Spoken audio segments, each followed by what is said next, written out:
మీరు వాడే టూత్పేస్ట్లో ఏమేమి కెమికల్స్ ఉన్నాయో మీకు తెలుసా? అయితే ఇంట్లోనే నేచురల్ టూత్పేస్ట్ ఎలా తయారు చేయాలో ఇప్పుడు చూద్దాం. హాయ్ ఫ్రెండ్స్, ఈ వీడియోలో మనం ఎలాంటి కెమికల్స్ లేకుండా సింపుల్గా ఇంట్లో దొరికే పదార్థాలతో టూత్పేస్ట్ ఎలా తయారు చేయాలో చూద్దాం. టూత్పేస్ట్ తయారు చేయడానికి కావాల్సిన పదార్థాలు ఇవి. ఇంగ్రీడియంట్స్ క్వాంటిటీ చెక్ చేయడానికి వీడియోని పాజ్ చేయండి. బేకింగ్ సోడా 2 టీ స్పూన్లు, కొబ్బరి నూనె 1 టీ స్పూన్, ఉప్పు, చిటికెడు పుదీనా ఆకులు లేదా పుదీనా ఆయిల్. కొద్దిగా ముందుగా ఒక చిన్న బౌల్ తీసుకోండి. దానిలో బేకింగ్ సోడా వేసి కొబ్బరి నూనె కలపండి. ఇప్పుడు ఉప్పు వేసి బాగా మిక్స్ చేయండి. చివరగా పుదీనా ఆకులు పేస్ట్ చేసి లేదా పుదీనా ఆయిల్ 2 చుక్కలు వేసి బాగా కలపండి. ఇంతే, మన నేచురల్ టూత్పేస్ట్ రెడీ.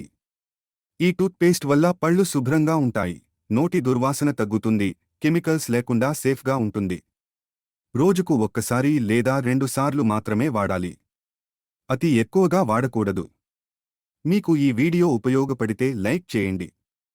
ఇలాంటి నేచురల్ హోమ్ రెమెడీస్ కోసం మా ఛానల్ని సబ్స్క్రైబ్ చేయండి.